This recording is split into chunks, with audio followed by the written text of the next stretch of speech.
nos colocar de pé, irmãos. Abra sua Bíblia na carta de Paulo a Filipenses, capítulo 4.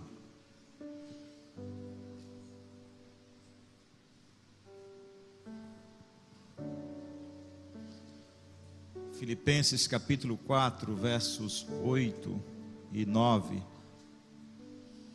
Glória a Deus.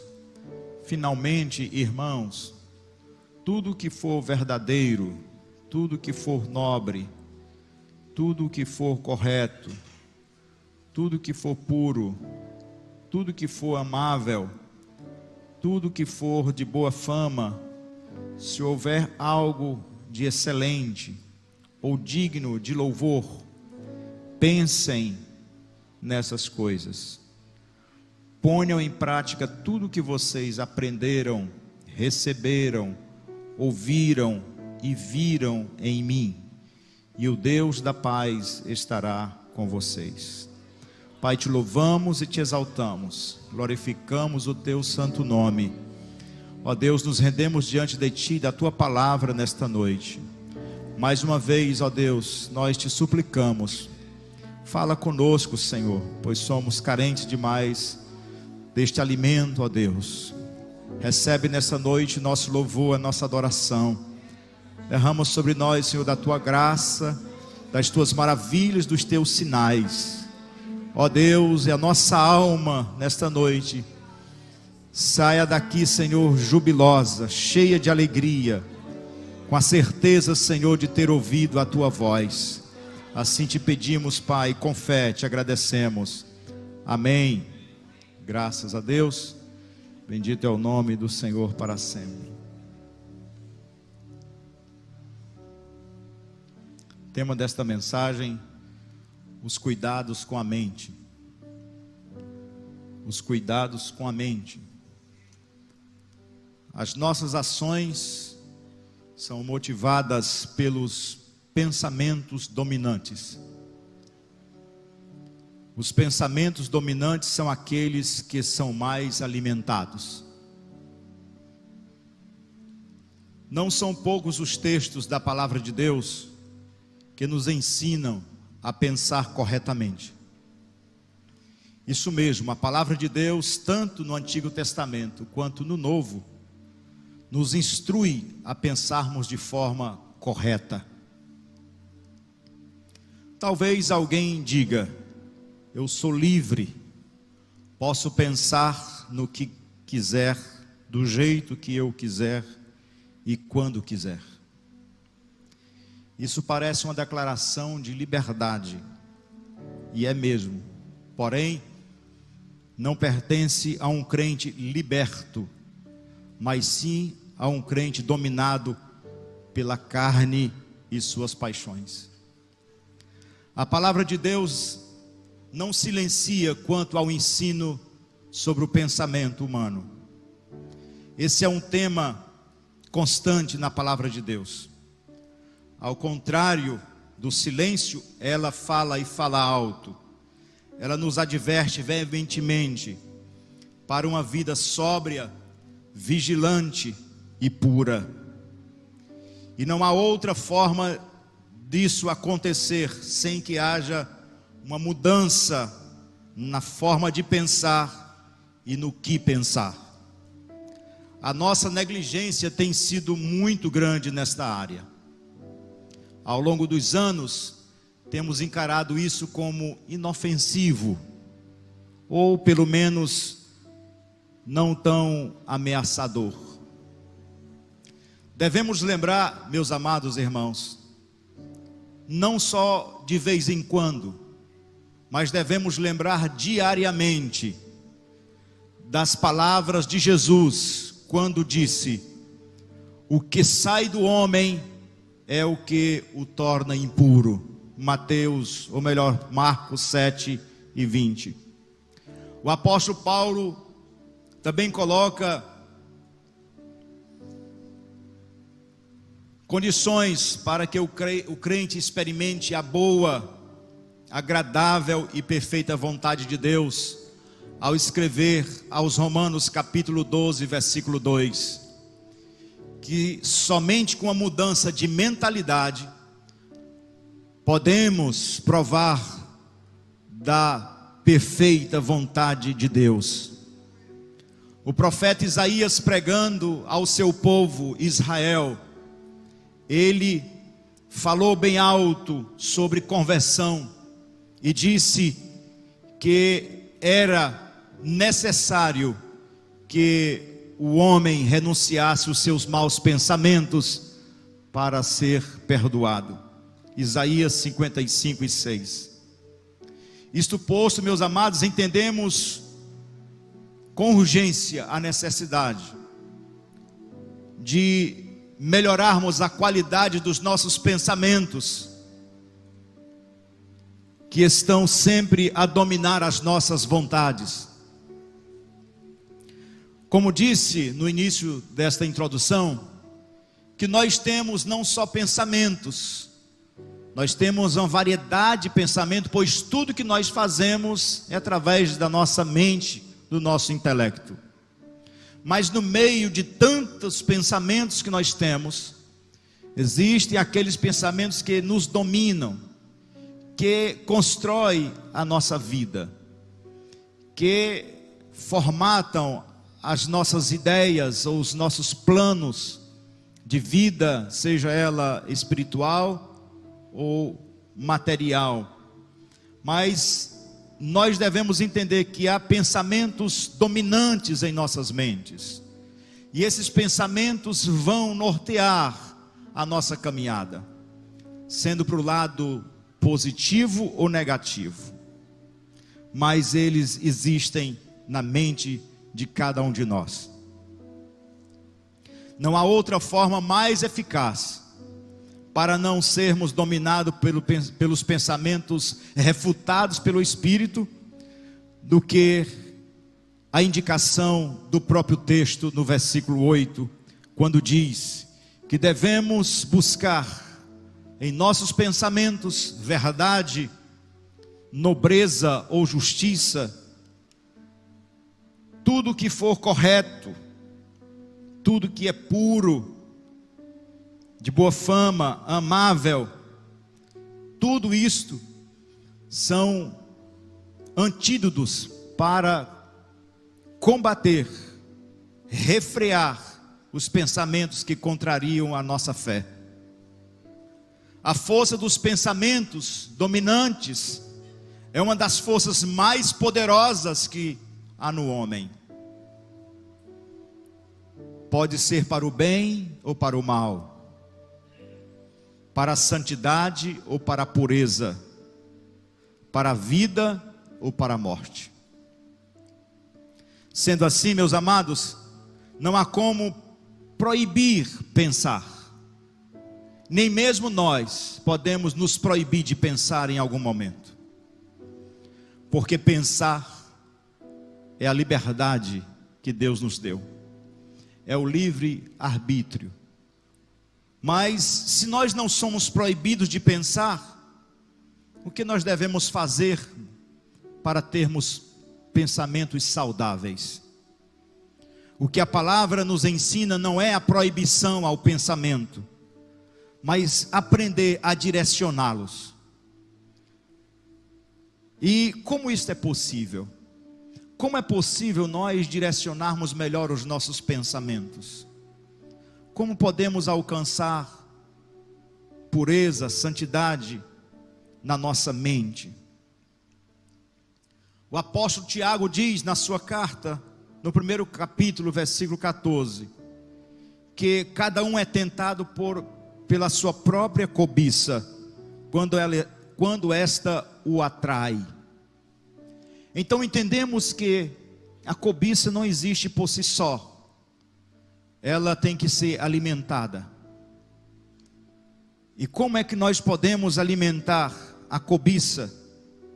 Ou como esta cobiça pode ser alimentada se ela não provar de algo, não tocar, não ouvir, não sentir o cheiro, ou até mesmo o seu sabor? Entendemos então que os pensamentos dominantes são alimentados e recebem maior atenção diariamente. Então temos, como cristãos, algo que pode sim direcionar e alimentar os nossos pensamentos. A palavra de Deus é rica para alimentar cotidianamente a nossa mente. O apóstolo Paulo chega a dizer que os crentes que têm uma vida realmente transformada, eles têm a mente de Cristo. Isso parece até absurdo para nós. Como pode eu, tão pecador, ter a mente de Cristo? Na verdade, a mente de Cristo ainda não está completa em nós, porque convivemos com duas naturezas. Mas a mente de Cristo não é pensar exatamente como Cristo ou fazer exatamente como Cristo. Nós nunca teremos esta capacidade. Mas a mente de Cristo é formada em nós quando nós buscamos pensar e se esforçar a realizar, a fazer as coisas conforme os ensinos deixados por Cristo. E que esses ensinos estão vibrantes em nossa mente, estão vivos dia após dia.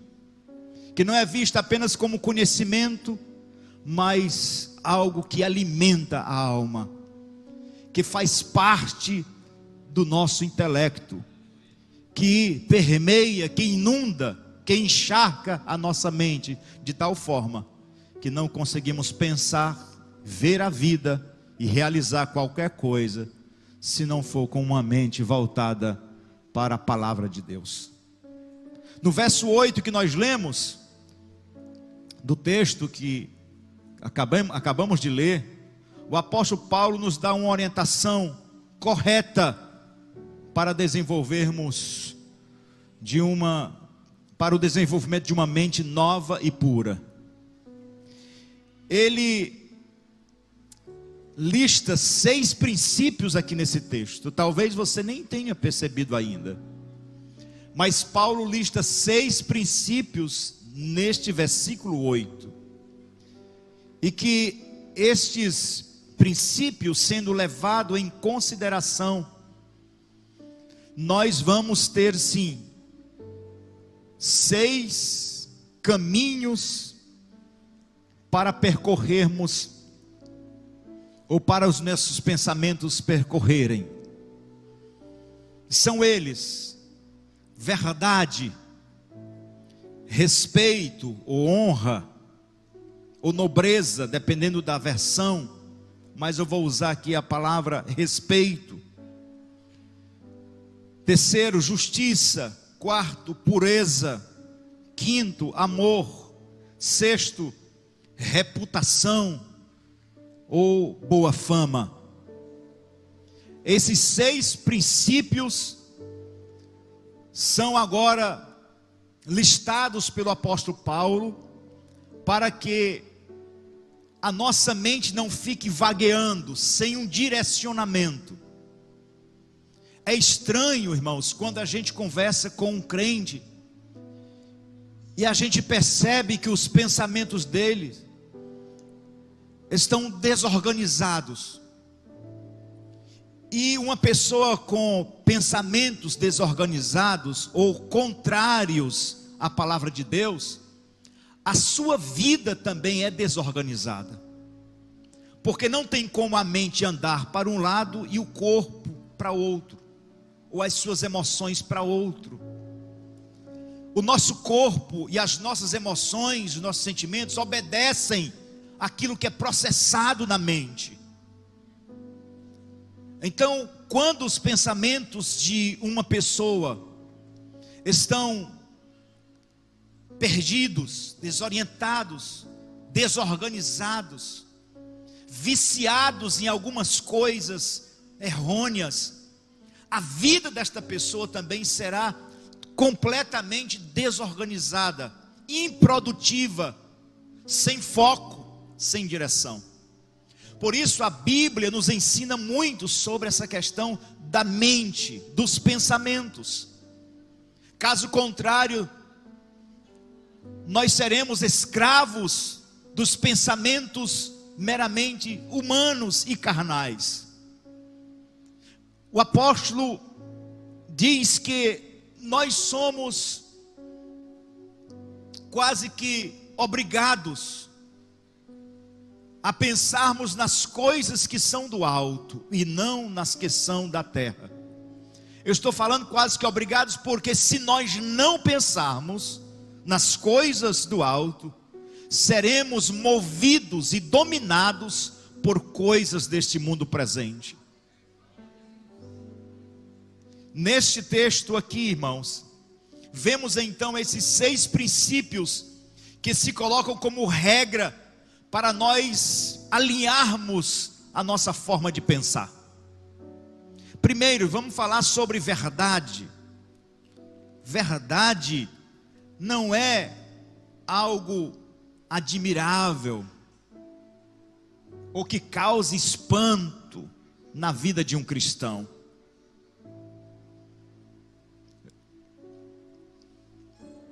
A verdade tem que ser algo mais natural possível na vida de um crente. Muitas pessoas parece que fazem um esforço grande para falar a verdade. E a gente percebe que há como que uma manobra tentando se desvencilhar da carne para conseguir falar a verdade. É uma coisa parece que muito difícil para alguns crentes, mas que deveria ser e deve ser algo supernatural. Ao conversarmos uns com os outros, nunca nenhum de nós deveríamos desconfiar da palavra do outro, porque sabendo que ele, sendo crente, jamais estaria mentindo. Se isto realmente fosse uma verdade em nosso meio. Se isso fosse algo normal e não fosse nem necessário o crente ser instruído por isto, porque a própria palavra de Deus já nos instrui. Mas nós estamos vivendo num mundo de mentiras. E não só no mundo de mentiras, estamos vivendo num mundo em que as pessoas gostam da mentira.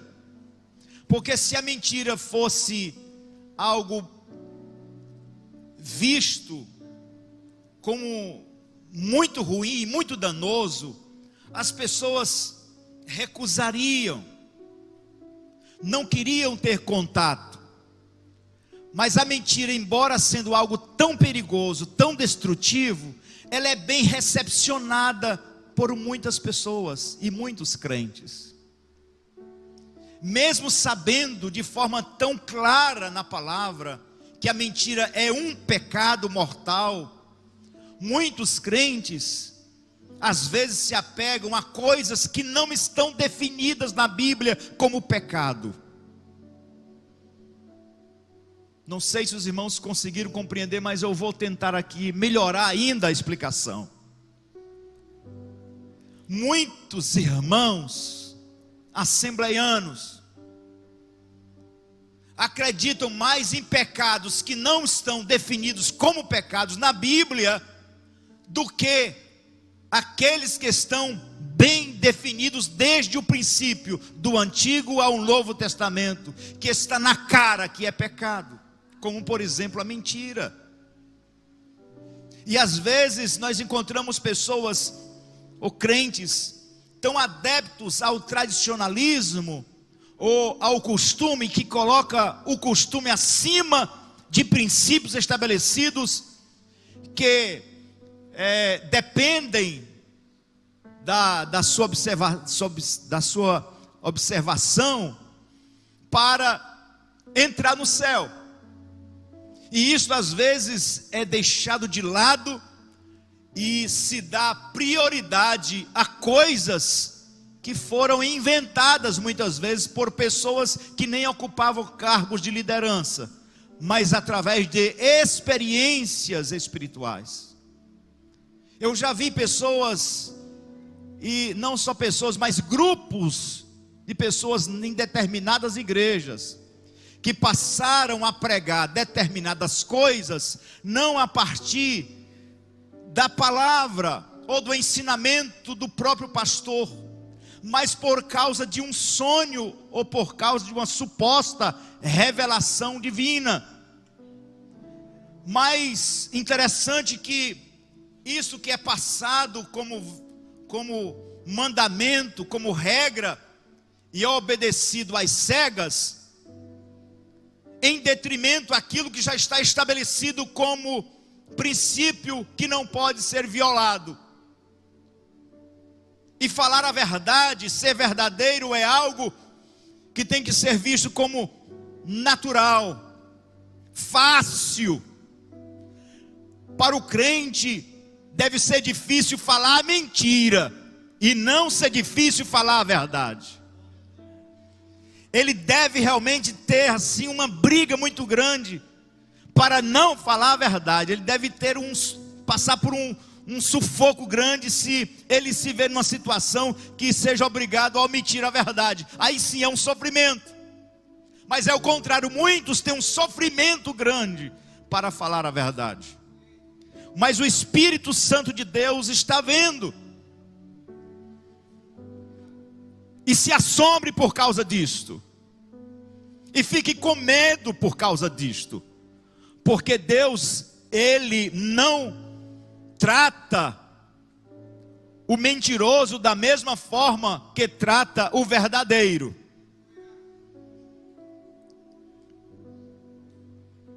E vamos ler alguns versos, irmãos. E pode quebrar o silêncio também, não tem problema.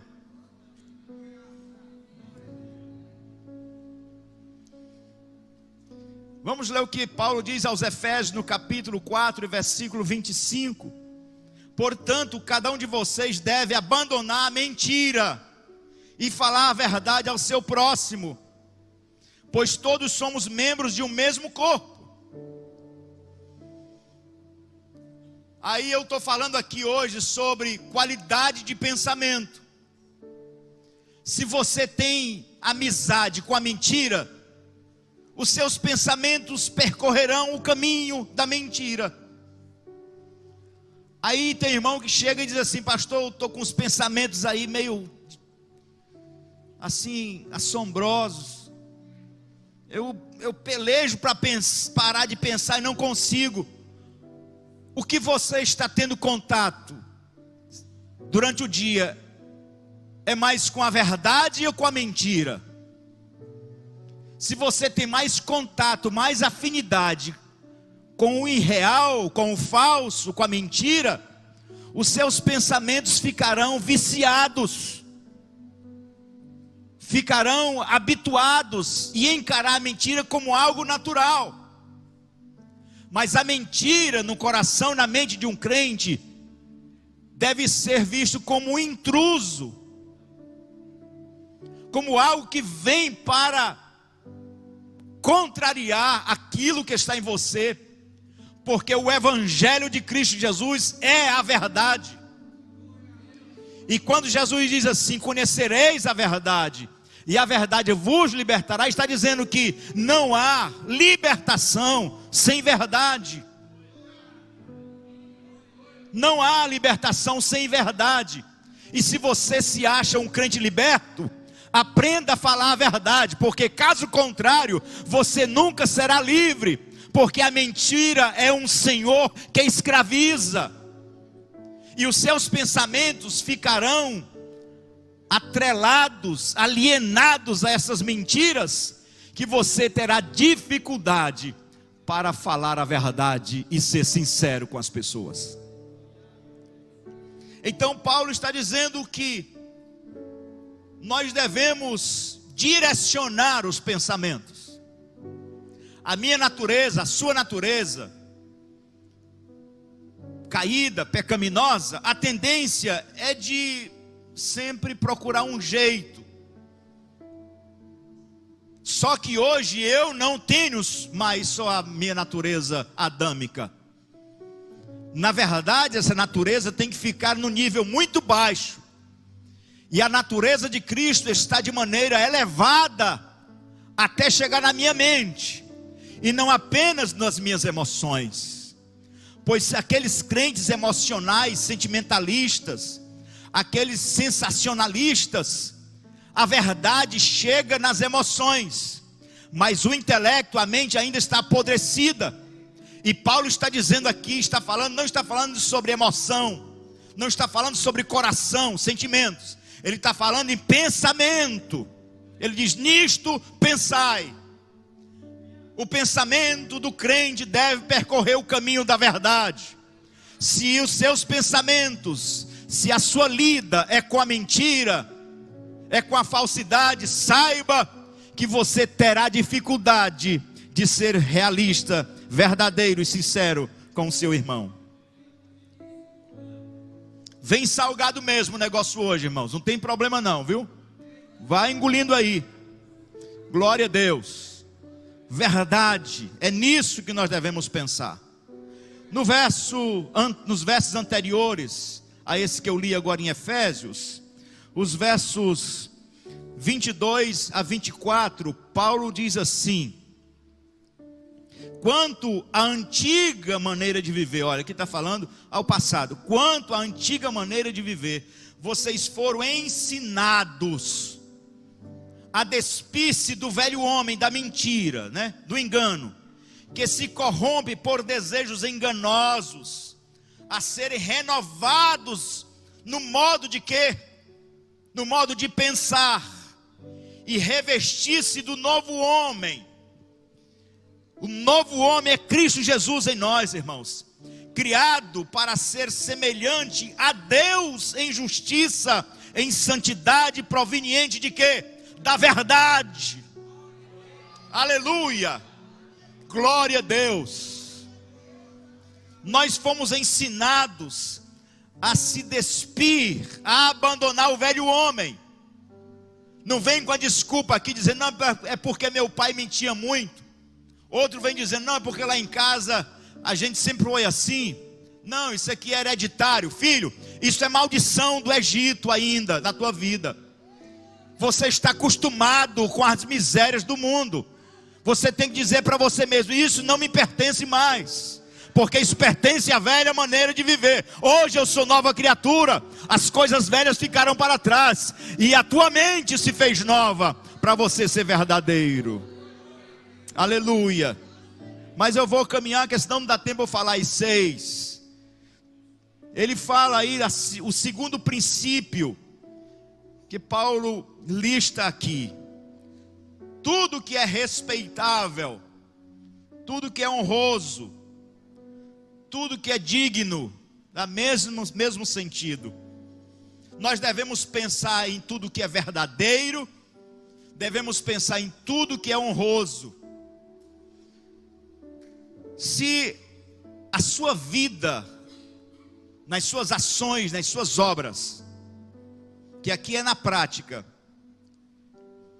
está ligada ao respeito ao outro, à família, respeito às autoridades, respeito a Deus, na dignidade da pessoa. Se você pensa neste formato, saiba que você tem saúde na sua forma de pensar, e as suas atitudes caminharão neste pensamento. Mas como tem crentes com pensamentos distorcidos, desrespeitosos, tratam as pessoas de forma desonrosa, sem nenhum pingo de nobreza, de dignidade. Sabe por que fazem assim, que agem dessa forma?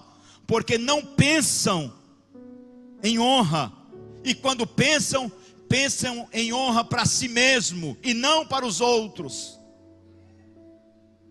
Pensam em dignidade para si mesmo e não para o outro.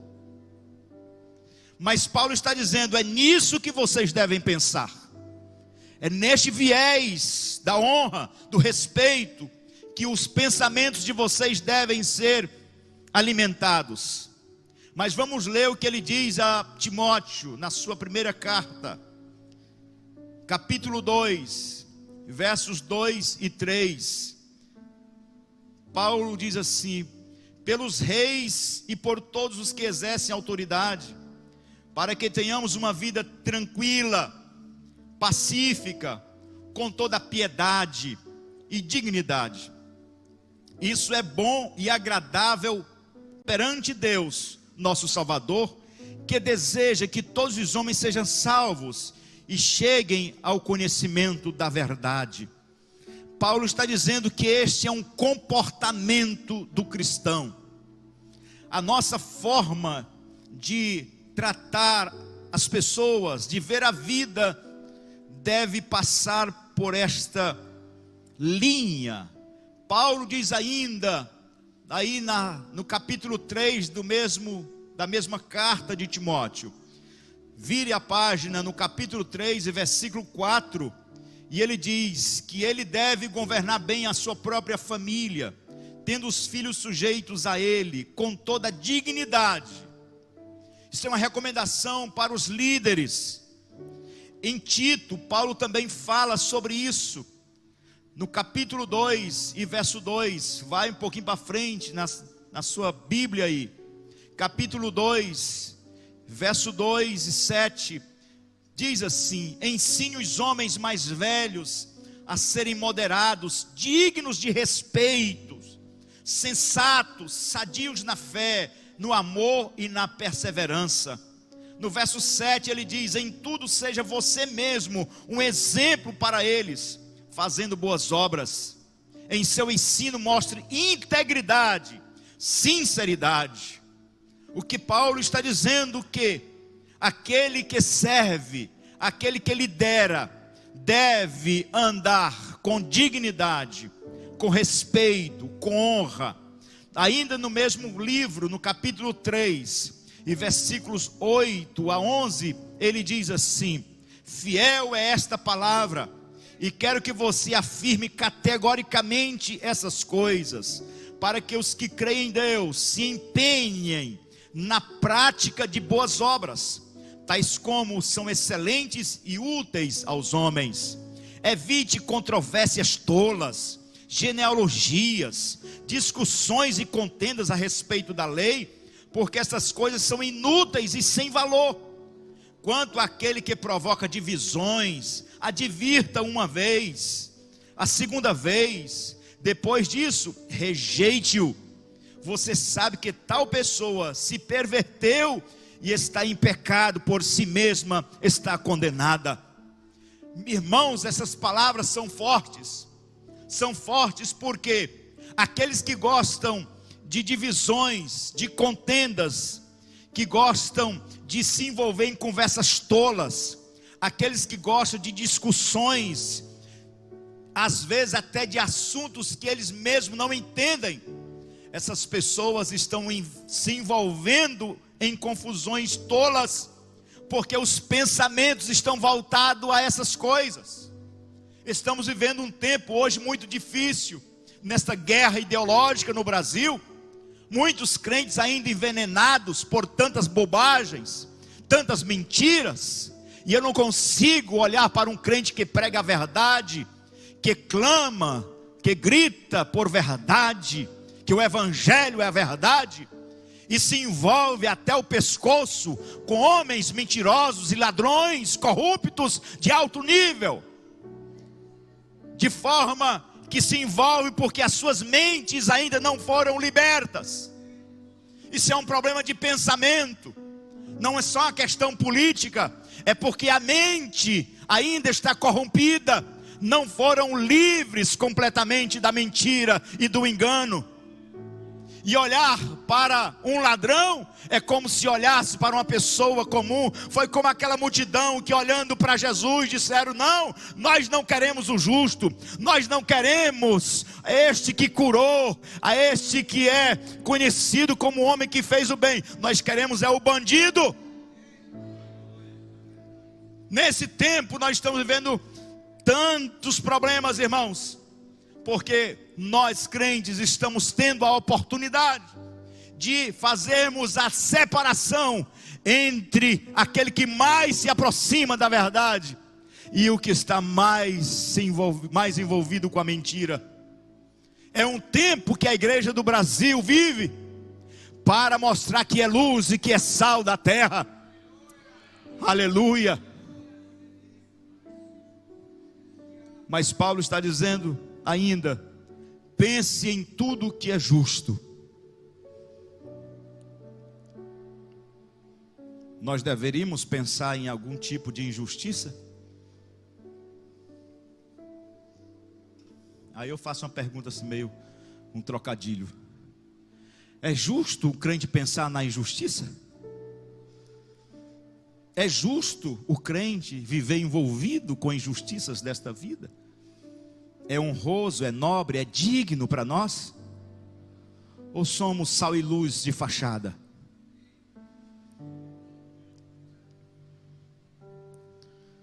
Aí tem pessoas que dizem: não, porque meus pensamentos são assim, eu penso dessa forma.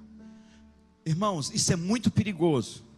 Quando o crente está errado e ele justifica dizendo que ele pensa desta forma. Quando eu falei aqui no início, na introdução, que pensar o que quiser e quando quiser, parece lindo, é uma bandeira de liberdade.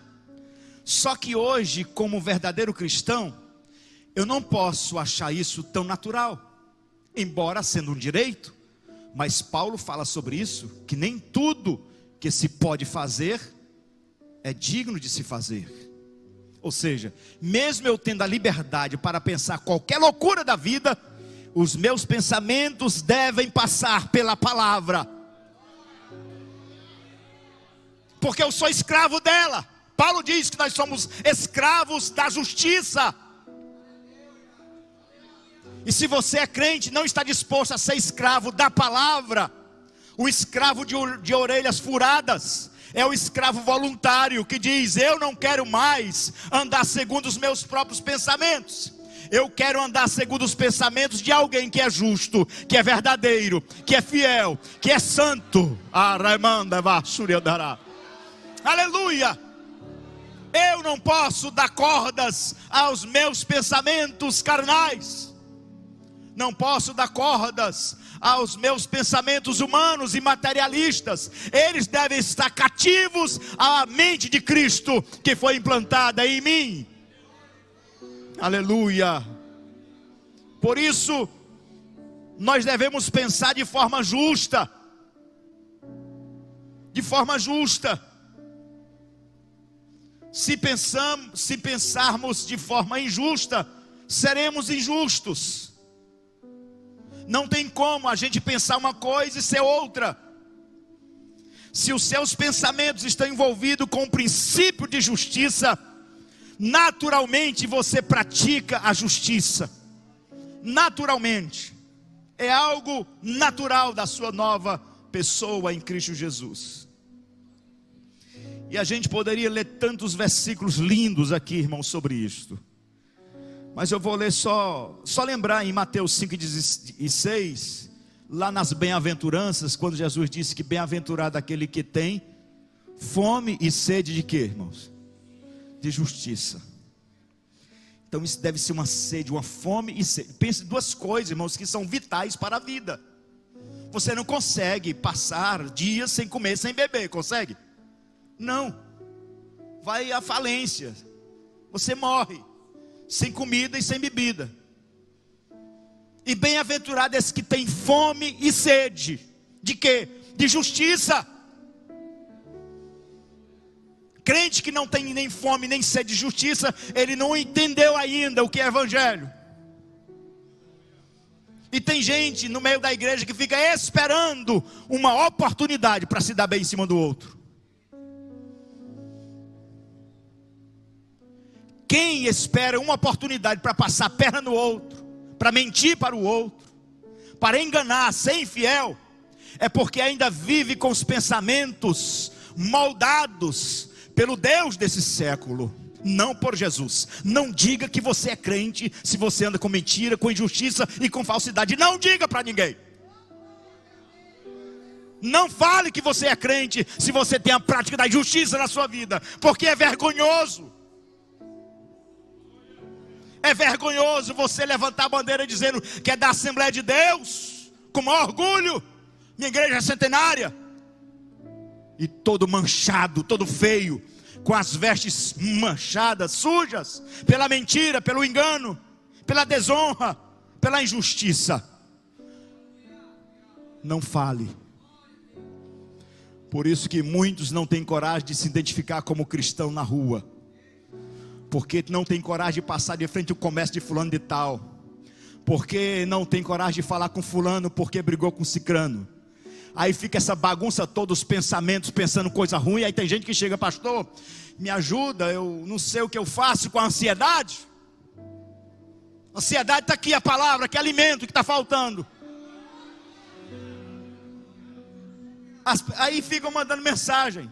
Eu estou no programa: pastor, faço o que com ansiedade? A Bíblia diz que coloque toda ansiedade, lance sobre ele. O que eu faço com os pensamentos disso, aquilo, outro? Comece a percorrer o caminho da verdade, o caminho da honra, do respeito, da justiça. Comece a alinhar as coisas. Vai organizando aí na tua mente. Vai organizando hoje, porque hoje é noite de cuidados da mente.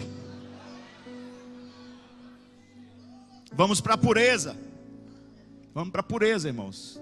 Outro princípio que não pode ser quebrado em nossa vida. Falamos de santidade. Não, a mulher para ser santa tem que andar com a sarrasta no chão. Bom, isso é um costume, é lindo e maravilhoso, mas não indica pureza. Os sacerdotes eram obrigados também a andar com suas roupas longas, brancas, os filactérios amarrados na mão, a lei amarrada na testa. Mas muitos deles estavam envolvidos em muitos esquemas. A roupa indicava aos olhos das pessoas, mas o Senhor diz assim: eu não suporto mais esse povo, porque eles me honram com os lábios, mas o coração está distante de mim. Pureza não vem de coisas externas. Pureza vem da alma, do coração, da mente. Pureza passa pelos pensamentos. Pureza não é um culto, um momento, um retiro. Ah, como eu vi tanto isso. Um retiro de 4 dias no carnaval é uma pureza, uma santidade, porque querem ver o céu. O céu se abre, depois se fecha, porque a pureza foi vivida por um momento, como algo satisfatório, não como uma regra de vida. E estamos vivendo num mundo com tanta facilidade,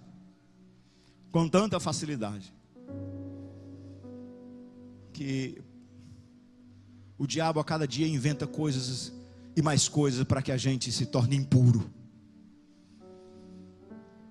Qual é a definição de santidade? É a separação. E pense, irmãos, como está difícil viver separados.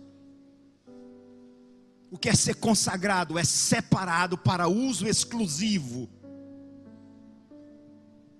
E como está faltando gente consagrada ao Senhor.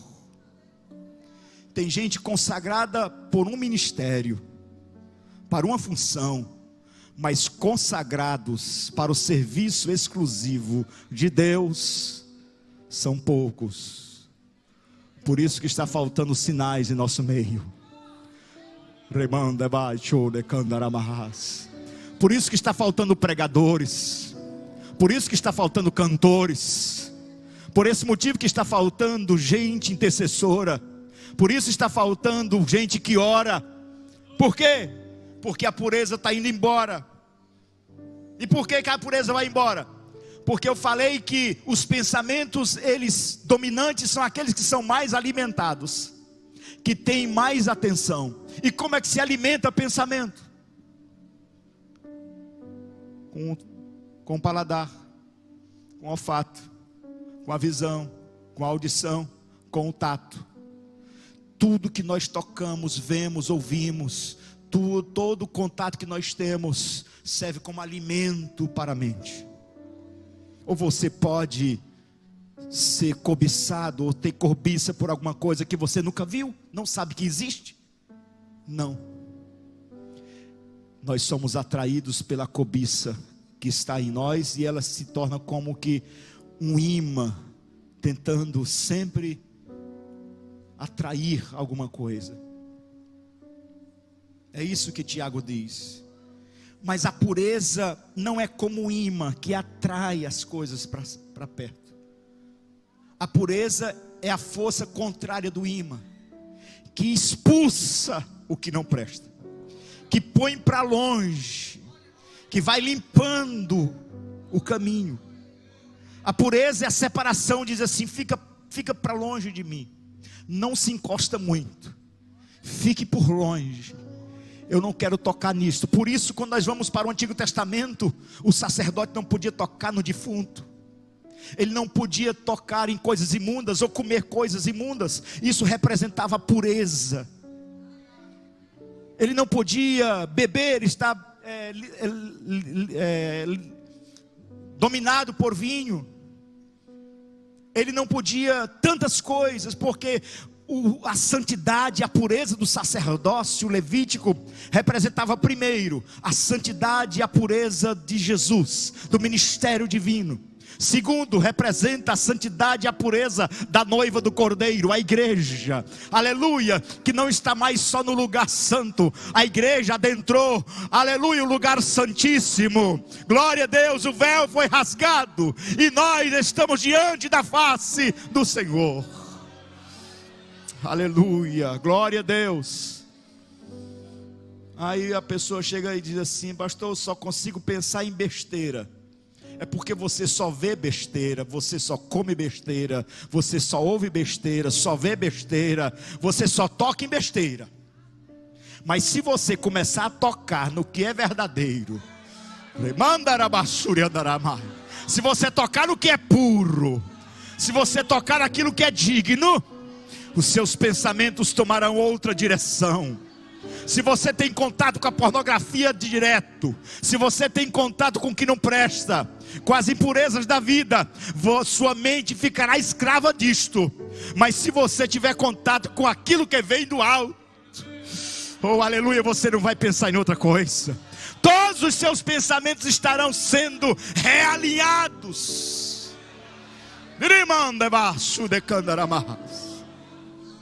Aleluia. Se você só pensa em ganhar dinheiro, só pensa em crescer, só pensa em sucesso, você vai viver escravo disso.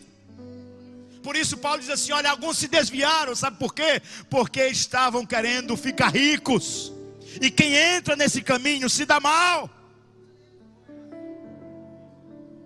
Pode ser rico, mas perde o caminho da pureza, da verdade, da justiça. Quantos e quantos desapareceram de nosso meio porque alcançaram um diploma, porque compraram uma casa boa e um carro e não se sente mais como que uma pessoa comum para fazer parte de gente comum, de um ambiente comum. E parece que chegaram a uma estatura mais elevada, e ser crente, ir para a igreja todo dia é coisa de gente pequena, de gente simples, de gente perderam a pureza do evangelho.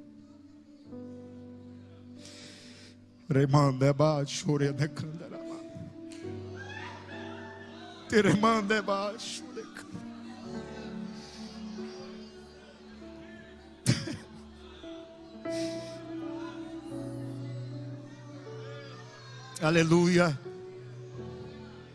Nós lidamos com coisas puras.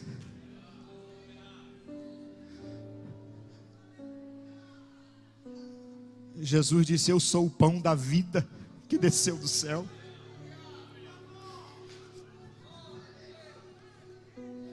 Nós não servimos a um Deus, a um Cristo misto, envolvido com falcatruas, com religiosidade, com mentiras.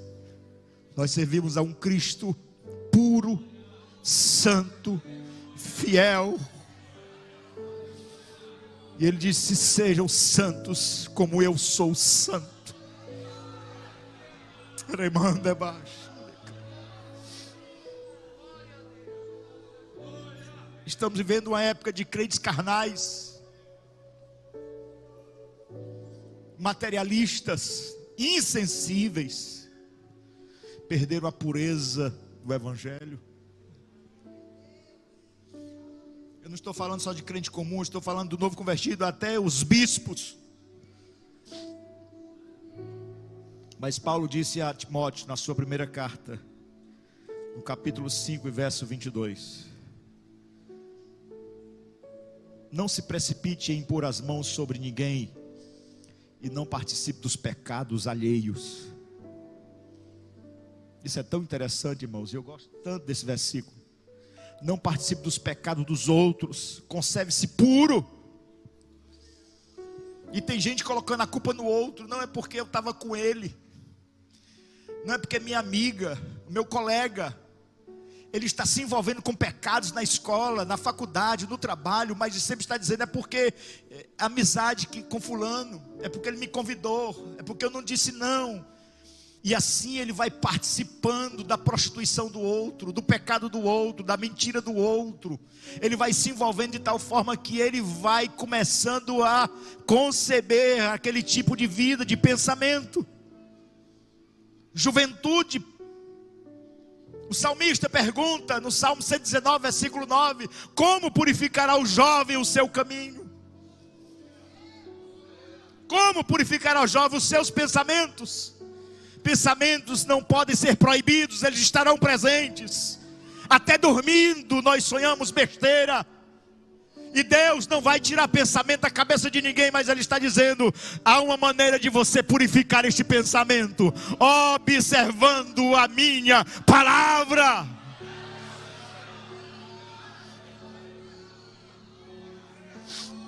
Se você só pensa no que é pecado, você vai fazer isso.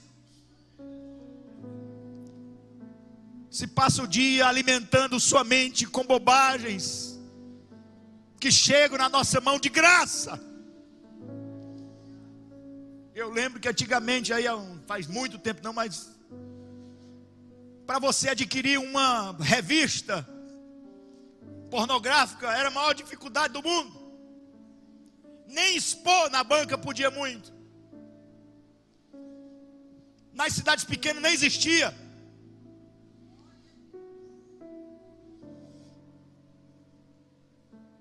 Passar um filme na televisão era tarde da noite. Mas hoje, chega toda hora, 24 horas na mão de todo mundo. E a impureza vai entrando. A impureza vai chegando. A separação vai diminuindo.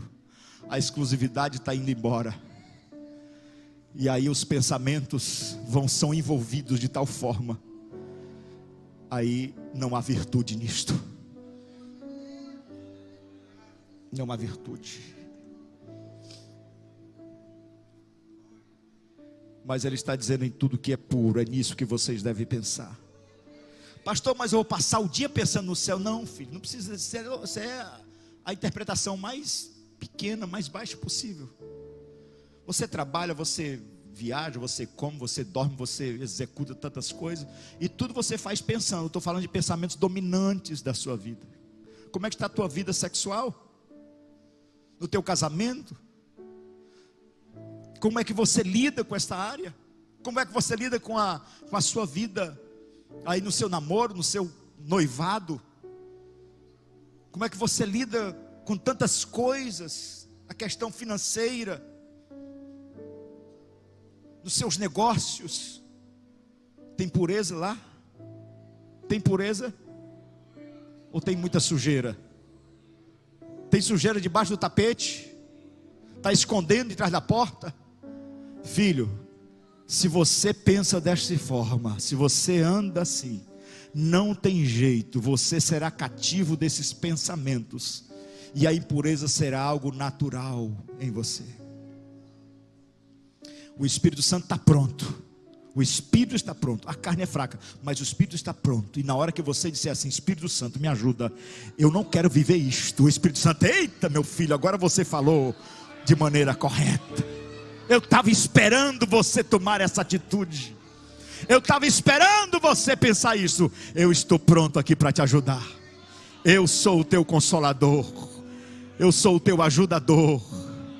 Não pense que você vai ser dominado a vida inteira, só se você quiser. Mas se você começar a buscar a face do Senhor, se você começar a se alimentar da palavra, se você quiser começar a se alimentar da verdade, o Senhor vai te dar capacidade para esses pensamentos ficarem presos.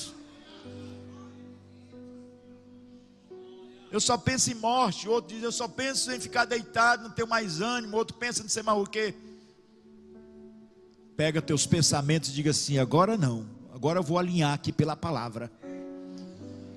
Vou alinhar meus pensamentos. Paulo, a Bíblia não está dizendo que eu devo pensar dessa forma. Então eu vou pensar no princípio da pureza. E depois ele fala em tudo que é amável. Fala de amor, de amabilidade, daquilo que é afável. E isso é muito interessante, porque nós não podemos entender evangelho sem entender o que é amor, o que é amável. Eu não vou ler muito, eu quero ler só um versículo que está em Provérbios, capítulo 15, versículo 4.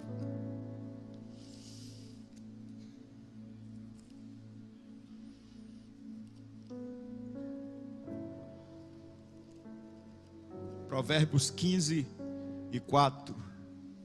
O falar amável é árvore de vida, mas o falar enganoso esmaga o espírito. Paulo não falou isso aqui à toa. Ele está falando de algo que já é princípio na palavra. Amabilidade deve fazer parte do nosso currículo. É uma virtude natural. Como eu estou bem perto aqui do texto, eu vou ler mais um. Tudo que é amável. 1 Pedro 4:8.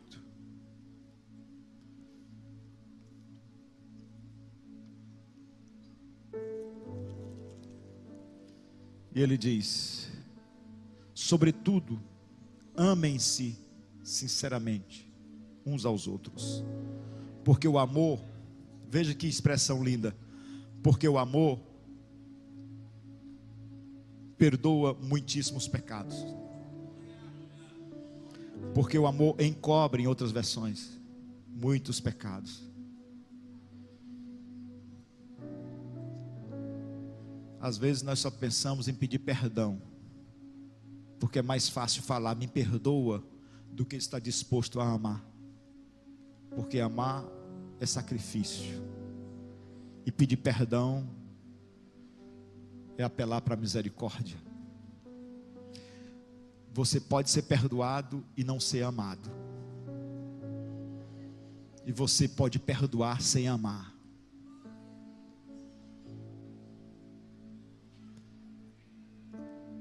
Só que o perdão real, autêntico, ele perdoa os pecados. Como é que é isso, pastor? É porque o evangelho, a palavra de Deus, só tem sentido quando há amor, a essência da vida. E quando nós nos colocamos disponíveis a amar, muitos pecados deixam de fazer parte da nossa vida. Muitos pecados não fazem parte do nosso território. Mas um crente que tem uma amizade com ódio, irmãos, ele atrai tantas maldições. O crente que tem facilidade de odiar, tem dificuldade de perdoar, ele atrai doença, tristeza, presença pesada de demônios. Quem amarga o seu coração e diz assim: não, eu vou esperar o tempo passar para ver se eu tenho condições de perdoar. Você vai atrair mais pecados, doenças, pesadelos, tantas coisas ruins, porque o ódio é uma das maiores portas que se abrem para a entrada de coisas nocivas em nossa vida. Mas o amor é o contrário, o amor ele fecha portas para as coisas ruins não entrarem. Oh, aleluia, glória a Deus. A primeira coisa que não entra em nossa vida é o desejo de vingança. E eu tenho um exemplo de José. Ele tinha todas as razões do mundo para odiar seus irmãos, mas ele não foi contaminado, porque ele tinha um coração bondoso. Quem tem um coração bondoso é como se fosse uma película de proteção. Aleluia. Uma película, irmãos, protetora, que muitas misérias chegam e vão embora. É um escudo que protege. Quando o crente está com a mente protegida e o coração revestidos de amor. Olha, irmãos, o diabo ele tem assim uma aversão a crente que ama. Tem uma aversão, porque o que ele gosta de disseminar contendas. E quando os crentes se amam, não tem contenda. O diabo gosta de disseminar conversas, mentiras. Quando tem amor, aí não tem brecha para isso, não é? Porque Paulo diz que nós devemos falar a verdade uns para com os outros, porque nós somos um só corpo. Quando o crente está cheio de amor, aí, meu irmão, o diabo diz assim: mas não tem como eu entrar lá, porque eles se amam demais. Não tem como destruir aquela igreja, porque aquele povo é um amor só. Por que não conseguiram destruir Jesus?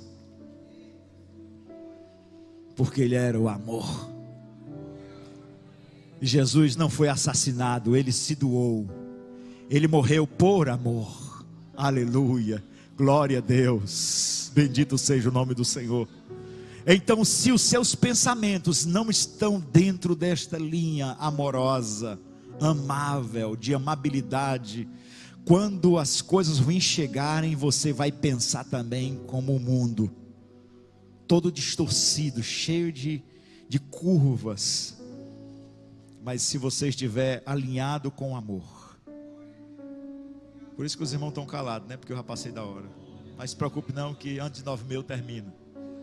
Nós tivemos a participação dos Gideões hoje. E eu vou para a última. Tudo que é de boa fama, coisa maravilhosa, irmãos. Tudo que tem boa fama. Ou como seria bom se os crentes vissem só o que é de boa fama. Boa fama ou boa reputação. É muito bom ter reputação, irmãos. É bom demais. Diz até que é melhor do que dinheiro na caixa, né? Vamos ler uns versículos para a gente ficar mais antenado aqui. Vamos para Provérbios, o primeiro versículo, Provérbios 22. Glória a Deus.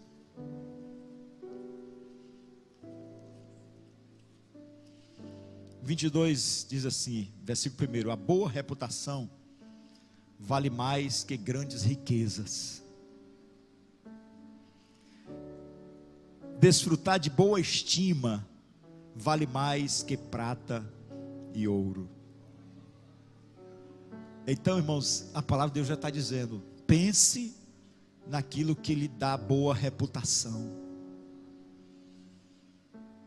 Construa seus pensamentos naquilo que lhe produz boa reputação. Crente com má fama é vergonhoso, irmãos. É vergonhoso. Crente mal afamado, como a gente diz, né? Mal afamado. Não representa, filho. A sua pouca reputação ou a sua má reputação não representa Cristo. Não representa a igreja. Pois o cristão, ele tem que ter boa presença e a identidade de um cristão autêntico. E eu quero encerrar, porque senão os irmãos ficam com medo de vir amanhã de novo. Em 2 Coríntios, capítulo 8, e versículos 20 e 21. 2 Coríntios 8, 20 e 21. Queremos evitar que alguém nos critique quanto ao nosso modo de administrar essa generosa oferta, pois estamos tendo o cuidado de fazer o que é correto, não apenas aos olhos do Senhor, mas também dos olhos dos homens. Isso é o cuidado com a boa reputação. Aí o irmão chega e diz: não, meu irmão, o que me interessa é Deus. Deus está vendo tudo. Eu sei, irmão, isso é natural, Deus está vendo tudo. Só que nós devemos satisfação às pessoas. Não pense que você não deve satisfação às pessoas. Deve, eu devo, você deve. E tem gente que vem às vezes pronto para brigar. Eu não estou nem aí para o que pensam de mim. Pois deveria estar. Porque você faz parte do corpo. Você é a igreja, você é noiva. Você tem que se importar. Paulo fala tanto sobre isso que ele diz assim: olha, se o teu irmão que não come carne, na hora que tu for comer na frente dele se escandalizar, não coma não, porque você é forte e ele é fraco. E para ele não se perder, se abstenha da carne. Tem cuidado com o outro, levar as cargas dos outros. Mas tem gente que é assim: eu tenho nada a ver com o pastor, rapaz. Pastor tem nada a ver com a minha vida. Eu dou satisfação a homem, rapaz. Minha satisfação eu dou a Deus. Pode entender que os pensamentos dele estão todos virados. Estão virados. Para que o pastor serve então? Para pregar e você fazer ouvir de mercador? Ou você é crente, está na condição de ovelha, para aprender e ser alimentado pela palavra? Quem fala assim é rebelde, irmãos. Crente que está na igreja e não quer dar satisfação para ninguém, é porque é rebelde no quesito que não se importa com o outro. Se você não se importa com o outro, você não é igreja. Tem que se importar com o outro, sim. Irmão, você está em paz? Está tudo bem? Tem que demonstrar isso. Você está em paz comigo? Tem algum problema? Eu posso lhe ajudar? Mas fica cada um por si, cada um com o peito inchado, dizendo assim: se eu quero saber quem... Não, filho, tem que saber mesmo. Porque nós fomos batizados no mesmo Espírito, no mesmo batismo. Comemos do mesmo pão, bebemos do mesmo cálice, vamos para o mesmo céu. Aleluia, é um agarrando na mão do outro. Se um cair, o outro levanta. Aleluia. Mas tem gente que se o outro cair, ele passa por cima, ou então de largo. Filho, nós devemos sim dar satisfação. Isso é reputação, boa fama. Aí o cara passa com o lábio e é porque é crente. Pronto, já basta isso. Já deu aí uma imagem negativa dos crentes. Para onde vai é causando escândalo. Alguém diz: olha os crentes. Aí ele diz: não importa não, que sabe que Deus conhece meu coração. Deixa de mentira, porque se comporta de forma errada e fica apelando para o divino. E as pessoas vão ver o quê? Vão ver Deus. As pessoas veem você. Por isso Jesus disse: olha, quem vê a mim vê o Pai. Ele está dizendo: eu e o Pai somos um. E a igreja deve dizer o quê? Não, o Pai é um, nós somos outros. Deus pensa do jeito, mas eu faço aqui do jeito que eu quiser. Não, irmãos, Jesus é o cabeça da igreja. Nós somos o corpo. Quem manda é Ele, não é você nem eu. Quem manda é o governo, é Jesus. Aleluia. Se Ele está dizendo que é por aqui, é por aqui. Se está dizendo que é para parar, para. Se é para continuar, continua. Se comporta do jeito que Jesus manda, porque Ele é o cabeça. Mas tem crente que é o cabeça de Cristo. Tem crente na igreja que parece que ele é quem governa Deus. e quer impor as coisas para Deus. Se Deus me quiser dessa forma, não, vai para o inferno do jeito que você quiser, porque para entrar no céu, entra do jeito dele. No inferno não tem, nesse negócio tem regra não, irmão. O caminho é largo, a porta é espaçosa, do jeito que quiser vai. Mas no céu, Jesus está dizendo aqui, entra de um por um. Aleluia, fique de pé, irmãos. É de um por um. Glória a Deus. E a igreja crescia na graça, e também a igreja crescia e caía na graça dos irmãos, das pessoas, do mundo. Olhava e diz ali, aquele povo é diferente. A gente canta um hino canta muito esse hino. Onde está aquele povo barulhento? Tu sabe por quê? Porque supervalorizávamos o pentecostalismo. Mas nesses últimos tempos nós deveríamos cantar assim: onde está aquele povo santo? É diferente. Barulho não é credencial para entrar no céu. Santidade sim. Santidade sim. Continuamos com barulho e pouca santidade. Mas a igreja que vai para a glória não é a igreja mais zoadenta não. Não é o povo mais zoadento não, porque se fosse assim, os torcedores dos estádios estão aí, fazendo a zoada durante 90 minutos. E muitas vezes os crentes na igreja nem fazem tanta zoada. Mas o que nos dá condições para entrarmos no céu é a santidade. Não é a Assembleia de Deus que está dizendo não, sem a qual ninguém verá o Senhor. Não vamos cantar não, que já está tarde, viu? Glória a Deus. Mas irmãos, como é bom a palavra de Deus. Como é bom a palavra de Deus. Passei esses 2 dias doente mesmo ali hoje à tarde, me torcendo todo na cadeira. Mas na hora que eu sentei, eu tinha orado pela manhã, Senhor, hoje eu quero uma palavra diferente. Aleluia.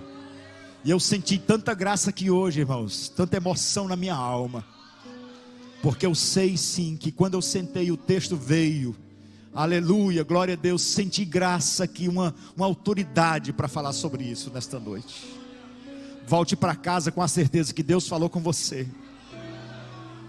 Não se conforme com os pensamentos desarrumados da tua mente. Saiba que o teu Senhor está te dando a orientação para você alinhar os pensamentos e viver uma vida nova, plena. Cuide da sua mente, cuide da sua mente. Nós falamos muito na igreja de coração, mas é momento de cuidar da mente, aleluia, para ter uma vida santa e saudável.